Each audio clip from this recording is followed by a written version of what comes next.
ನೋಡಿ ಇವತ್ತು ಸದಾನಂದ ಗೌಡರು ಮಾತಾಡಿದ್ದಾರೆ. ಸದಾನಂದ ಗೌಡರು ಕೇಂದ್ರದ ಮಾಜಿ ಮಂತ್ರಿಗಳು, ರಾಜ್ಯದ ಮಾಜಿ ಮುಖ್ಯಮಂತ್ರಿಗಳು. ನಮಗೆ ಎಲ್ಲೆಲ್ಲೂ ಸಿಗದಿರುವಂಥ ಸಂಗತಿಗಳನ್ನು ಕಾಂಗ್ರೆಸ್ ಕೊಟ್ಟಿದೆ. ಆದರೆ ನಾವು ಕಾಂಗ್ರೆಸ್ ವಿರುದ್ಧ ಹೋರಾಟ ಮಾಡದೇ ಪರಸ್ಪರ ಕಿತ್ತಾಡ್ತಾ ಇದ್ದೀವಿ. ಇದು ಈ ಕಡೆಗೆ ಯತ್ನಾಳ್ ಟೀಮ್ ಬಗ್ಗೆನೂ ಅವ್ರು ಮಾತಾಡಿದ್ದಾರೆ, ಈ ಕಡೆಗೆ ವಿಜೇಂದ್ರ ಟೀಮ್ ಬಗ್ಗೆನೂ ಅವ್ರು ಮಾತಾಡಿದ್ದಾರೆ. ಅಂದರೆ ನಾವು ಕಿತ್ತಾಡ್ತಾ ಇದ್ದೀವಿ ಅಂದರೆ ಅದರ ಅರ್ಥ ಅದನ್ನೇ.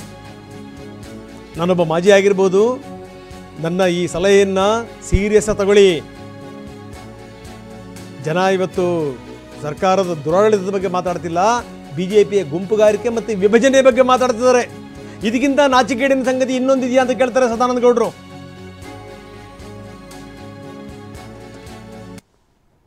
ಎರಡು ಪತ್ರಗಳನ್ನು ಪ್ರಾರಂಭಿಕ ಹಂತದಲ್ಲಿ ಒಂದು ಪತ್ರವನ್ನು ಬರೆದಿದ್ದೆ. ಇತ್ತೀಚೆಗೆ ಒಂದು ಪತ್ರವನ್ನು ಕೂಡ ನಾನು ನಮ್ಮಲ್ಲಿ ಈ ಭಿನ್ನಮತ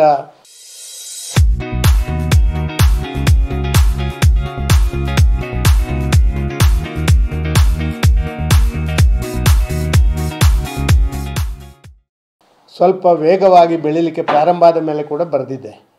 ಆದರೆ ಅದಕ್ಕೆ ಎರಡಕ್ಕೂ ರಿಪ್ಲೈ ಕೂಡ ಇಲ್ಲದಿರುವಂಥದ್ದು ಯಾಕೋ ಮನಸ್ಸಿಗೊಂದು ಸ್ವಲ್ಪ ಕೇಂದ್ರದವರು ನಮ್ಮನ್ನು ಭಾರಿ ದೊಡ್ಡ ರೀತಿಯಲ್ಲಿ ಇಲ್ಲಿಯ ಸಮಸ್ಯೆಗಳ ಬಗ್ಗೆ ಗಮನ ಹರಿಸ್ತಾ ಇಲ್ಲ ಅಂತ ಹೇಳುವಂಥದ್ದು ನನಗೆ ಕಂಡಂಥ ಸತ್ಯ. ಭಾರತೀಯ ಜನತಾ ಪಾರ್ಟಿಯ ಹೆಬ್ಬಾಗಿಲು ಕರ್ನಾಟಕದಲ್ಲಿ, ಆ ಹೆಬ್ಬಾಗಿಲೇ ಇವತ್ತು ವಿಭಿನ್ನ ಬಾಗಿಲುಗಳಾಗಿರುವಂಥದ್ದು ನಮಗೆ ಭಾರಿ ಬೇಸರದ ಸಂಗತಿ. ಇವರ ಎರಡು ಗುಂಪುಗಳು ಅತ್ಯಂತ ಪ್ರಬಲವಾಗಿ ಸೆಣಸಾಡ್ತಾ ಇದ್ದವು, ಆದರೆ ಯಾವತ್ತೂ ಬೀದಿಗಿಳಿಲಿಲ್ಲ.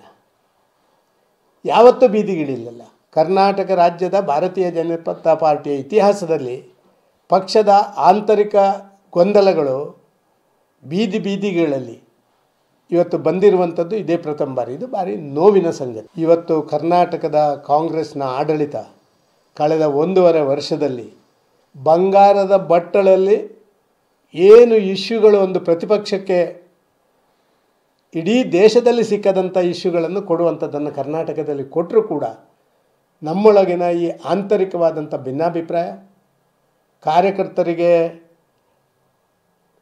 ಮನಸ್ಸಿಗೆ ಎಷ್ಟು ನೋವಿದೆ ಅಂತ ಹೇಳಿದರೆ, ನನಗೆ ಇವತ್ತು ನಾನು ಯಾವುದೇ ಜವಾಬ್ದಾರಿ, ಕೋರ್ ಕಮಿಟಿ ಬಿಟ್ಟರೆ ಬೇರೆ ಯಾವುದೇ ಜವಾಬ್ದಾರಿ ಇರಲಿಲ್ಲ.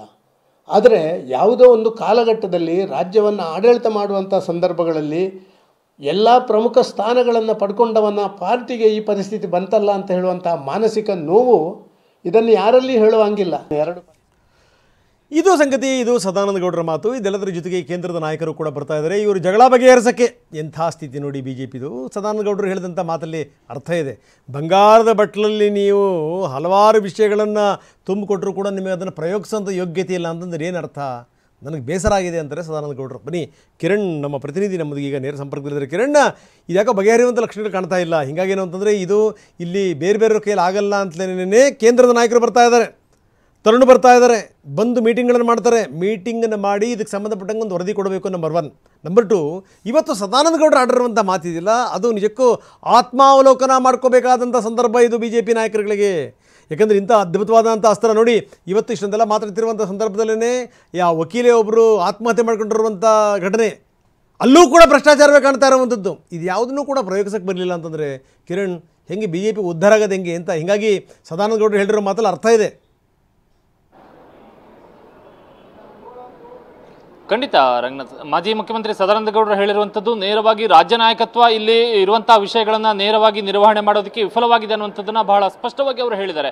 ಅವರು ಇಲ್ಲಿ ಹೆಸರುಗಳನ್ನು ಉಲ್ಲೇಖ ಮಾಡದಿದ್ರು ಕೂಡ ಅವರು ಹೇಳಿರುವಂಥದ್ದು ಬಿಜೆಪಿ ರಾಜ್ಯಾಧ್ಯಕ್ಷ BY ವಿಜೇಂದ್ರ ಮತ್ತು ವಿಧಾನಸಭೆ ವಿಪಕ್ಷ ನಾಯಕ R ಅಶೋಕ್ ಅವರು ರಾಜ್ಯ ಸರ್ಕಾರದ ವಿರುದ್ಧ ವಿಪಕ್ಷವಾಗಿ ಬಿಜೆಪಿ ಹೋರಾಟ ಮಾಡುವಂತಹ ವಿಚಾರಗಳನ್ನು ಕೈಗೆತ್ತಿಕೊಳ್ಳುವಂಥದ್ದಲ್ಲಿ ಎಡವಿದೆ ಅನ್ನುವಂಥದ್ದನ್ನು ಬಹಳ ಸ್ಪಷ್ಟವಾಗಿ ಹೇಳಿದ್ದಾರೆ. ಯಾಕೆಂದ್ರೆ ರಾಜ್ಯ ಸರ್ಕಾರದ ಮತ್ತು ಕಾಂಗ್ರೆಸ್ ಸರ್ಕಾರದ ಒಂದಷ್ಟು ವೈಫಲ್ಯದ ವಿಷಯಗಳು ಬಹಳ ಸ್ಪಷ್ಟವಾಗಿ ಕಣ್ಣ ಮುಂದಿದ್ರು ಕೂಡ ಅದನ್ನ ಹೋರಾಟ ರೂಪದಲ್ಲಿ ಇಳಿಸೋದಕ್ಕೆ ಬಿಜೆಪಿ ನಾಯಕರು ವಿಫಲರಾಗಿದ್ದಾರೆ ಅನ್ನುವಂಥದ್ದನ್ನು ಬಹಳ ಸ್ಪಷ್ಟವಾಗಿ ಇವತ್ತು ಸದಾನಂದ ಗೌಡರು ಹೇಳಿದ್ದಾರೆ. ಯಾಕೆಂದ್ರೆ ರಾಜ್ಯದಲ್ಲಿರುವಂತಹ ವಿಚಾರಗಳು ಬಹಳ ದೊಡ್ಡ ಮಟ್ಟದಲ್ಲಿ ಹೋರಾಟ ಮಾಡೋದಕ್ಕೆ ಬಹಳ ಸುಲಭವಾಗಿ ಇದ್ದಂತಹ ಅವಕಾಶಗಳು ಮತ್ತು ಇರುವಂತಹ ಅವಕಾಶಗಳು, ಆದರೆ ಆ ವಿಷಯಗಳಿಗೆ ಮುಂದಾಗದೆ ಕೇವಲ ಬಿಜೆಪಿಯಲ್ಲಿ ತಮ್ಮ ವಿರುದ್ಧವೇ ಹೋರಾಟವನ್ನು ಮಾಡುವಂತಹ ಒಂದು ವಾತಾವರಣ ನಿರ್ಮಾಣವಾಗಿರುವಂತಹ ಹಿನ್ನೆಲೆಯಲ್ಲಿ ಸದಾನಂದ ಗೌಡರು ಈ ರೀತಿಯಾದಂತಹ ನೇರವಾದಂತಹ ಮಾತುಗಳನ್ನು ಹೇಳಿರುವಂಥದ್ದು. ಇದು ಒಂದು ಕಡೆ ಆದರೆ ಬಿಜೆಪಿ ಹೈಕಮಾಂಡ್ ನಿಂದ ಬಿಜೆಪಿ ರಾಷ್ಟ್ರೀಯ ಪ್ರಧಾನ ಕಾರ್ಯದರ್ಶಿ ತರುಣ್ ಚುಗ್ ಡಿಸೆಂಬರ್ 3ರಂದು ರಾಜ್ಯಕ್ಕೆ ಭೇಟಿಯನ್ನು ಕೊಡ್ತಾ ನೋಡ್ತಾ ಇದ್ದಾರೆ, ಅವರು ಭೇಟಿನ ಕೊಡ್ತಿರುವಂತಹ ಉದ್ದೇಶ ಏನಂದ್ರೆ ರಾಜ್ಯ ಬಿಜೆಪಿಯಲ್ಲಿ ಕಳೆದ ಒಂದು 15-20 ದಿನಗಳಿಂದ ನಡೀತಿರುವಂತಹ ಬೆಳವಣಿಗೆ ಹಿನ್ನೆಲೆಯಲ್ಲಿ ಅವರು ಭೇಟಿಯನ್ನು ಕೊಡ್ತಾ ಇರುವಂತದ್ದು.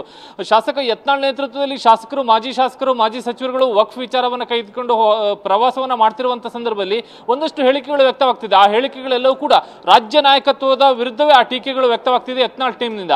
ಹಾಗಾಗಿ ಇಲ್ಲಿ ಯತ್ನಾಳ್ ಟೀಮ್ನಿಂದ ವ್ಯಕ್ತವಾಗ್ತಿರುವಂತಹ ಹೇಳಿಕೆಗಳು ರಾಜ್ಯ ನಾಯಕತ್ವದ ಒಂದು ವಿಶ್ವಾಸವನ್ನ ಕುಗ್ಗಿಸುವಂತಹ ರೀತಿಯಲ್ಲಿ ಹೇಳಿಕೆಗಳು ವ್ಯಕ್ತವಾಗ್ತಿದೆ ಅನ್ನುವಂತಹ ಕಾರಣಕ್ಕಾಗಿ ರಾಜ್ಯ ಅಧ್ಯಕ್ಷ ವಿಜೇಂದ್ರ ಅವರ ಬೆಂಬಲಿಗರು ಅದಕ್ಕೆ ಕೌಂಟರ್ ಕೊಡುವಂತಹ ಒಂದು ಪ್ರಯತ್ನವನ್ನು ಕೂಡ ಮಾಡ್ತಿದ್ದಾರೆ.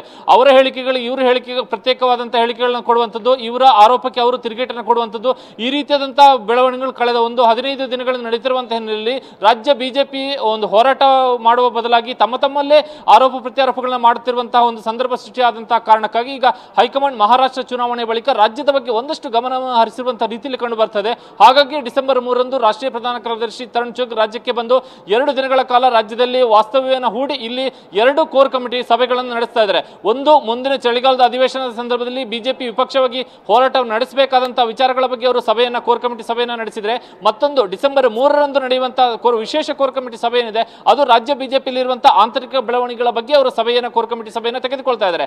ಈ ಸಭೆಯಲ್ಲಿ ಕೋರ್ ಕಮಿಟಿ ಸದಸ್ಯರ ಜೊತೆ ಚರ್ಚೆಯನ್ನು ಮಾಡಿ ವರದಿಯನ್ನು ಮಾಹಿತಿಯನ್ನು ಪಡೆದು ಆ ವರದಿಯನ್ನು ಅವರು ಹೈಕಮಾಂಡ್ಗೆ ಸಲ್ಲಿಕೆ ಮಾಡ್ತಾರೆ ಅನ್ನುವಂಥ ಒಂದು ಮಾಹಿತಿ ಈಗ ಲಭ್ಯವಾಗಿದೆ. ಹೀಗಾಗಿ ಸದ್ಯಕ್ಕೆ ರಾಜ್ಯ ಬಿಜೆಪಿಯಲ್ಲಿರುವಂತಹ ಅಂತರ್ಯುದ್ಧದ ವಿಚಾರವಾಗಿ ರಾಜ್ಯದ ಬೆಳವಣಿಗೆಗಳ ಬಗ್ಗೆ ಹೈಕಮಾಂಡ್ ಒಂದಷ್ಟು ಮಧ್ಯಪ್ರವೇಶ ಮಾಡುವಂತಹ ಸಂದರ್ಭಗಳು ಕಂಡು ಬರ್ತಾ ಇದೆ. ರಂಗನಾಥ್, ಓಕೆ, ಧನ್ಯವಾದ ತಮ್ಮೆಲ್ಲ ಮಾಹಿತಿಗೆ. ನೋಡಿ, ಎಂತಹ ಸ್ಥಿತಿ ಬಿಜೆಪಿಲಿ ಹೇಳೋರಿಲ್ಲ ಕೇಳೋರಿಲ್ಲ, ಎಂತೆಂಥ ಅದ್ಭುತವಾದಂಥ ಅವಕಾಶಗಳು ಸಿಕ್ಕರೂ ಕೂಡ ಅದನ್ನು ಪ್ರಯೋಗಿಸಕ್ಕೆ ಬರ್ತಾ ಇಲ್ಲ.